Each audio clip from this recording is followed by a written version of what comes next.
आपल्याला सांगतील आमचं राजस्थान आहे म्हणून रचना असेल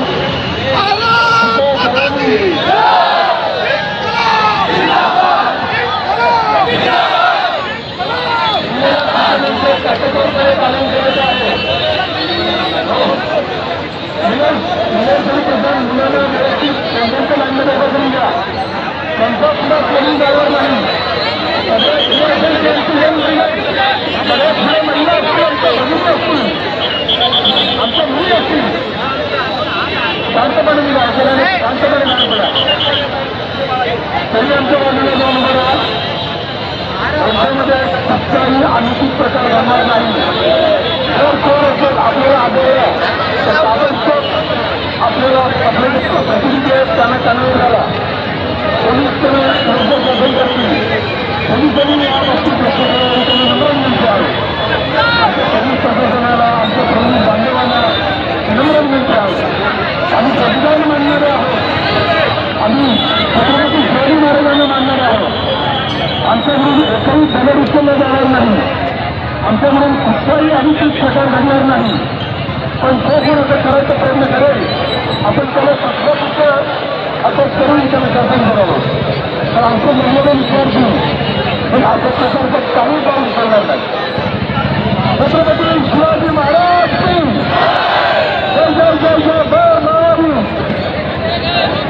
जय जय जय जय जय बळावी. बाबासाहेब आंबेडकरांचा महात्मा गांधीजींचा आंबेडकरांचा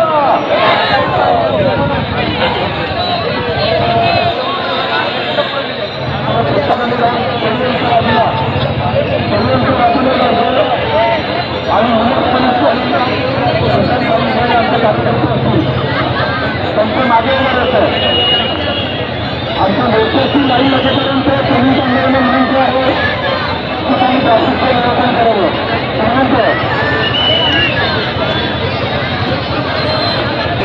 तुम्ही त्यामध्ये पण गेलं तरी चालेल.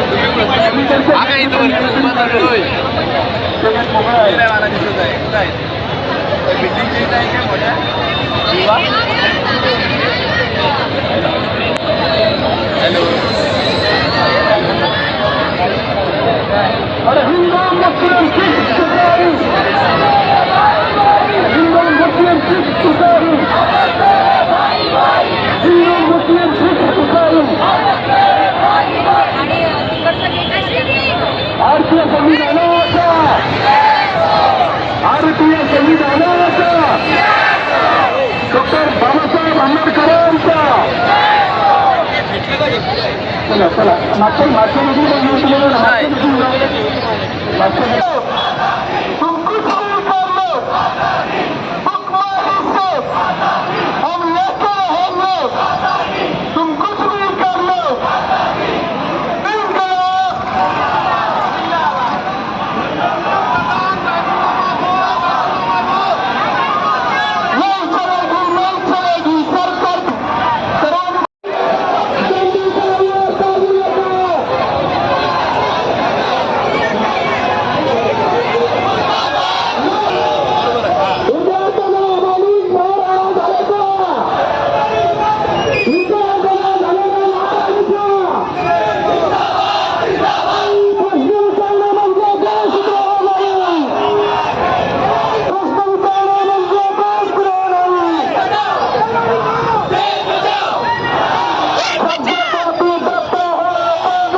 मोबाईल वाले मागे ना, मोबाईल वाले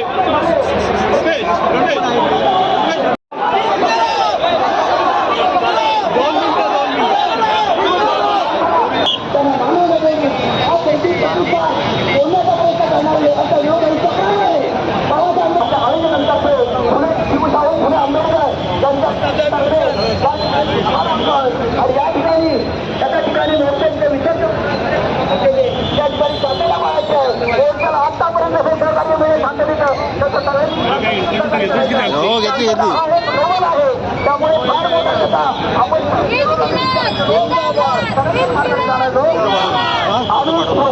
लोक आहोत. आम्ही या ठिकाणी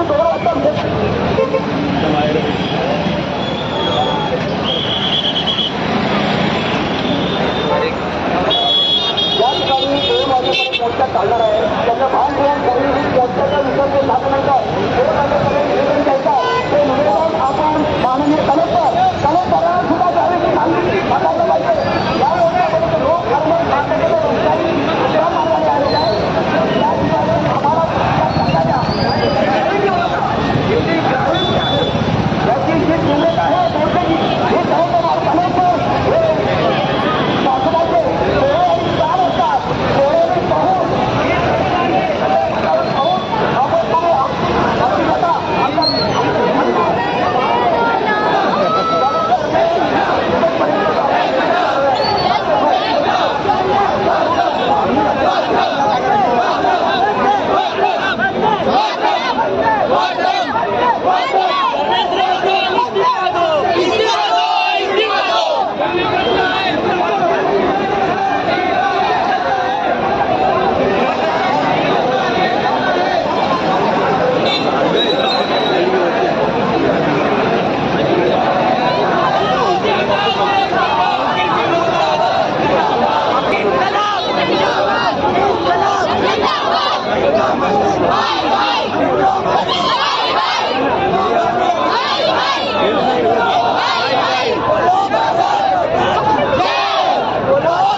सैलाब या रत्नागिरीच्या जंतर मंतरवर आलेला आहे. हे रत्नागिरीचं जंतर मंतर आहे. आजपासून याचं नाव रत्नागिरीचं जंतर मंतर.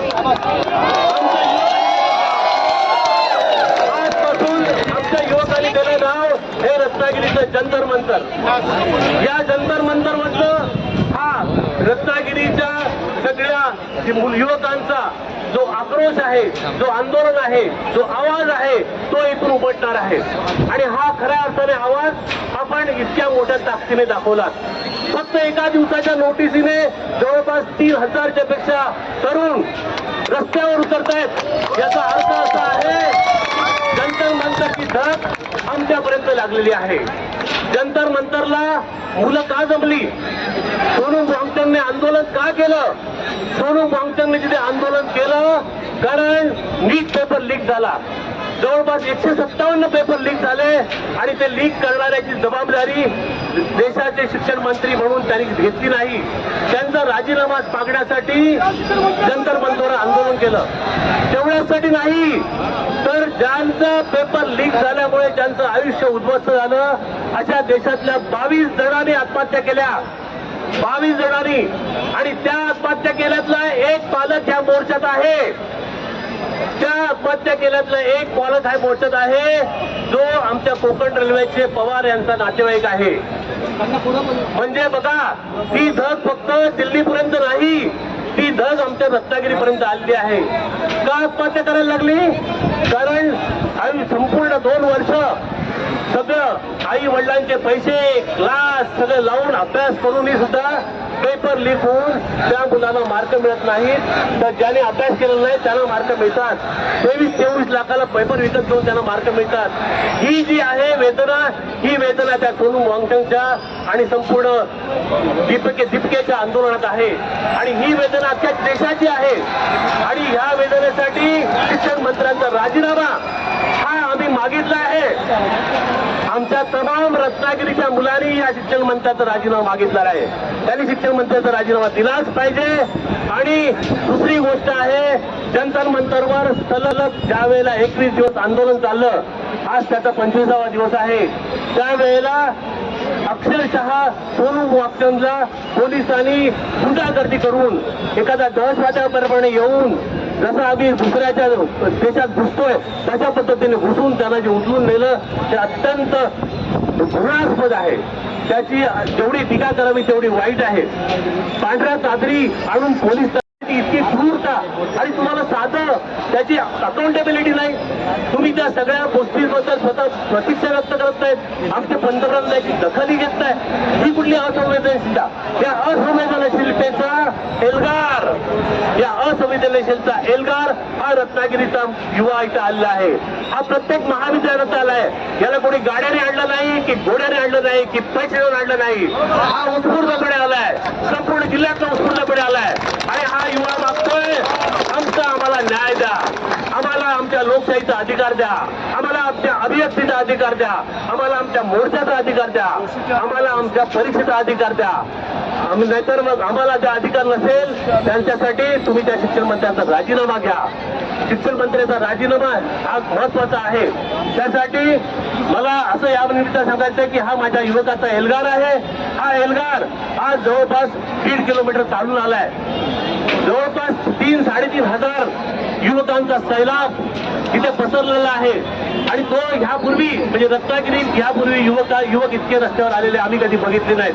आम्ही जवळजवळ 40 वर्ष या विविध सामाजिक याच्यात आहे. हा पहिला आलाय आणि मला या युवकांना सलाम करायचा आहे. या युवकाला सलाम करायचा आहे की तुम्ही एका हाकेला होऊ देऊन इथे जे आलात, तुमचा हा आवाज दिल्लीचं तख्त हलविल्याशिवाय राहणार नाही. तुमचा हा आवाज दिल्लीपर्यंत पोहोचेल. आणि यासाठी मी काही युवकांना इथे बोलायला त्या प्रमाणामध्ये तरुण रस्त्यावर उतरलाय. त्यामुळे विद्यार्थी एकजुटीचा मी या ठिकाणी विजय करतो. विद्यार्थी एकजुटीचा सगळ्यात महत्वाचा मुद्दा अजून एक की या ठिकाणी आमच्या समोर जे प्रश्न आहेत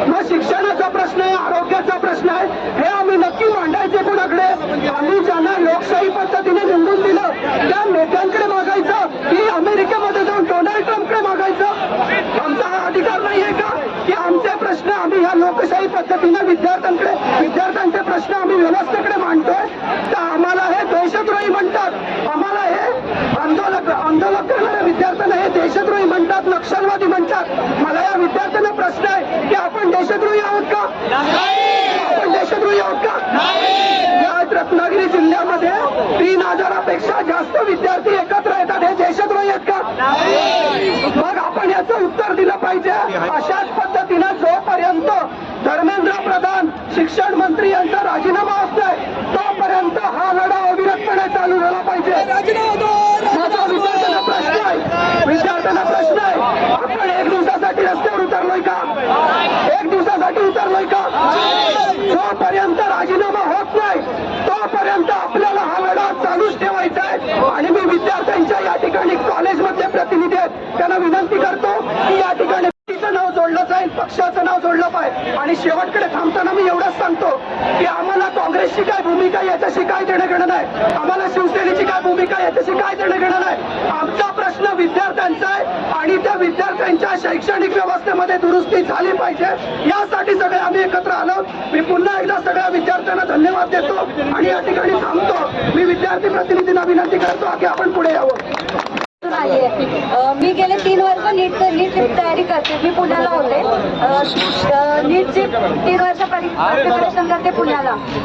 3 तारीखला जेव्हा परीक्षा झाली तेव्हा म्हणजे मी खूप खुश होते. माझा खूप छान पेपर गेलेला आणि मला सीट ही कन्फर्म होती. म्हणून मी 4 तारीखला पहिला मी पुस्तकं विकली माझी सगळी आणि घरी आले. घरी आल्यावर 12 तारीखला लगेच नोटीस आली की नीट कॅन्सल झाली आणि रिनीट होणार आहे. आणि मी पूर्ण ट्रिप प्लॅन केलेली, फिरायला जायचं होतं, सगळं कॅन्सल केलं. मग परत मेंटॅलिटी नव्हती की परत अभ्यास करण्याची 31 तारखेसाठी. पण कसं तरी करून मग घरीच राहून मी अभ्यास केला आणि रिनीट झाली. आणि नीटच्या वेळेस मुलांना एवढं चेकिंग असतं, एवढं टॉर्चर करतात, क्लासमध्ये सुद्धा सुपरविजनला एवढं टॉर्चर करतात की जसं काय आम्ही कुठलं तरी पाकिस्तानमधून येऊन इथे इंडियामध्ये परीक्षा देतोय. पण ह्यांचे जेव्हा पेपर लीक होतात तेव्हा त्यांना चेकिंगची गरज वाटत नाही. त्यांच्याकडून जेव्हा चुका होतात तेव्हा चेकिंगची गरज वाटत नाही. तर मी ते ह्यासाठी झाली आहे की आपली भारताची एज्युकेशन सिस्टम सुधारली पाहिजे. जे पद घेऊन बसले आहेत त्यांच्याकडे आपण अकाउंटेबिलिटी मागितली पाहिजे. त्यासाठीच आपण सगळे इथे आहोत आणि आपण इथे माघार घ्यायची नाही, सगळ्यांनी असंच सपोर्ट करा. थँक्यू. मनापासून स्वागत. जे जिंदादिल व्यक्ती आहेत त्यांचीच उपस्थिती इथं सगळ्यांची दिसते. आणि या रत्नागिरीमध्ये किती जिवंत लोक आहेत हे सगळं आज इथं दिसतंय. सगळ्यांना एकदा जिवंत असलेल्या सगळ्या माणसांना एकदा जोरात जय जय जय जय जय भीम. हा जय भीम कुठल्या एका जाती धर्माचा नसून तो जय भीम अन्यायाविरुद्धचा आहे. हा जय भीम इथल्या व्यवस्थेला चीड आणणारा आहे. ज्याला म्हणून चीड येते, ज्याला म्हणून अन्यायाविरुद्ध पेटायचा आहे तो प्रत्येक व्यक्ती जय भीम म्हणतो. आणि म्हणून हा जय भीम इथं कुठल्या एकट्या जाती धर्मापुरता मर्यादित नाही आहे. मी तर बोलायला परत एकदा माईक हातात घेतला यासाठी की आम्ही काल जेव्हापासून आम्हाला कळलंय की रत्नागिरीमध्ये या पद्धतीचं आंदोलन होत आहे, आमचे सगळे बरेचसे मित्रमंडळी महाराष्ट्रभर आणि देशभरातल्या वेगवेगळ्या चळवळींमध्ये आहेत. ते आम्हाला जेव्हा फोन करून विचारतात की तुमच्या रत्नागिरीत काहीच घडत नाही का, कारण कोल्हापूर, पुणे, नाशिक, अहमदनगर अशा कुठल्याही ठिकाणी ज्या वेळेला अशा पद्धतीचा अन्याय अत्याचार घडतो त्यावेळेला मुलं रस्त्यावरती उतरतात. मात्र आमची रत्नागिरी इतकी शांत आणि इतकी ढिम्म बसलेली आम्हाला दिसते. प्रत्येक जण वैयक्तिक पातळीवरती आवाज उठवतो, मात्र एकजूट कोणी येत नाही. रत्नागिरीतला हा आजचा ऐतिहासिक दिवस म्हणावा लागेल जो इतिहासामध्ये नोंद होईल की अन्यायाविरुद्ध लढत असताना इथले सगळे पक्ष जे आपले मतभेद, आपले स्वार्थ, आपले सगळं काही बाजूला ठेवून केवळ इथल्या सर्व धर्मीय अगदी अधोरेखित हायलाईट करून ठेवा. उद्या तुम्ही पण मीडियावाल्यांना नम्र विनंती आहे, तुम्ही हायलाईट करा की 23 तारखेला रत्नागिरीमध्ये जो मोर्चा झाला त्या सगळ्या मोर्चांमध्ये उपस्थित होते ते सगळे जाती धर्मातले लोक. त्यामुळे इथल्या व्यवस्थेचा जर आपल्याला डोळा उघडायचा असेल तर इथला चौथा जो स्तंभ आहे मीडिया, तुम्हाला सगळ्यांना माझं नम्र आव्हान आहे की तुम्ही सगळ्यांनी ह्याच्या सगळ्यात इथलं चित्र दिसतंय त्याच्यात जसं तसं उद्या तुम्ही मीडियामध्ये छापून आणाल आम्हाला आशावाद आहे.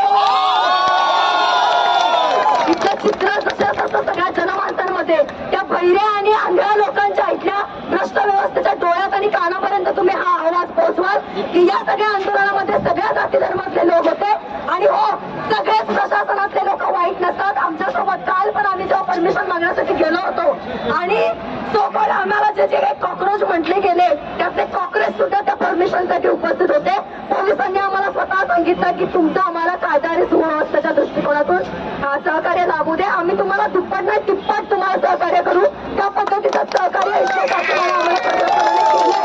आमचा विरोध त्या भ्रष्ट व्यवस्थेला आहे, ज्या व्यवस्थेनं आम्हाला आतापर्यंत ज्या पद्धतीनं अन्याय अत्याचार सहन करायला लावलाय आणि आता त्यांची मजल 12-12 वर्षाच्या मुलींवरती गेलेली आहे. या वेळेला मात्र आम्ही काही गप्प बसू शकत नाही. इथं पुन्हा एकदा आपण सगळ्यांनी आपण भारतीय आहोत. भारतीय संविधानाचं पहिलं वाक्य जे सगळ्यात महत्वाचं आहे ते आपण सगळ्यांनी जिवंत ठेवलंय. यासाठी खरंच जिंदादिल माणसांना माझा मनापासून जय भारत आणि जय संविधान आहे.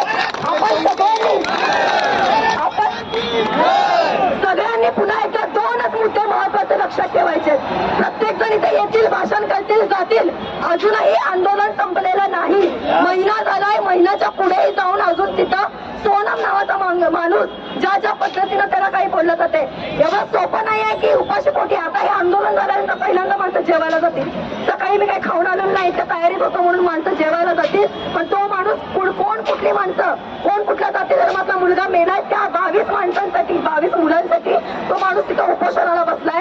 त्या माणसावरती डाग लावणाऱ्यांमध्ये आपलं नाव येऊ देऊ नका. त्यांच्या सोबत आम्ही उभे होतो असं म्हणून आपलं नाव इतिहासामध्ये असलं पाहिजे. आणि म्हणून जोपर्यंत आमच्या मागण्या पूर्ण होत नाही तोपर्यंत आपण आंदोलन मागे घेणार नाही. आपला समर्थन, आपला पाठिंबा हा कायम त्यांच्या सोबत असणार आहे. आणि आपण धर्मेंद्रचा राजीनामा घेतोच आहोत. आपण धर्मेंद्रचा राजीनामा घेतच आहोत. उद्या वेळ पडली तर इथल्या लोकशाहीने आणि भारतीय संविधानाने आम्हाला अधिकार दिलाय की इथल्या देवेंद्रचा आणि नरेंद्रचा सुद्धा आम्ही राजीनामा मागू. राजीनामा आम्ही मागू शकतो. उद्याचं भविष्य असणाऱ्या ज्या युवांच्या बोलण्यावरती तुम्ही मतदान मिळवता, मतदानात बोलताना काय बोलता, आप सब युवा इस देश के नागरिक है, आप देश के भवितव्य हो असं जेव्हा म्हणतात तेव्हा त्याच युवक जेव्हा तुम्हाला फूल घेऊन, पुस्तक घेऊन हक्क आणि अधिकाराबद्दल विचारायला येतात त्यांना तुम्ही आतंकवादी म्हणता. आम्ही जर सगळे आतंकवादी असो, एवढ्या मोठ्या प्रमाणात जर आतंकवादी या सगळ्या देशामध्ये जर घुसले असतील ना तर गृहमंत्री काय करतात? गृहमंत्री झोपलेत काय? तर एवढ्या मोठ्या प्रमाणामध्ये आतंकवादी जर घुसलेले आहेत तर मला त्यांना विनंती आहे की या सगळ्या आतंकवाद्यांना तुम्ही जेरबंद करावा आणि तुम्ही तुमचा राजीनामा द्यावा.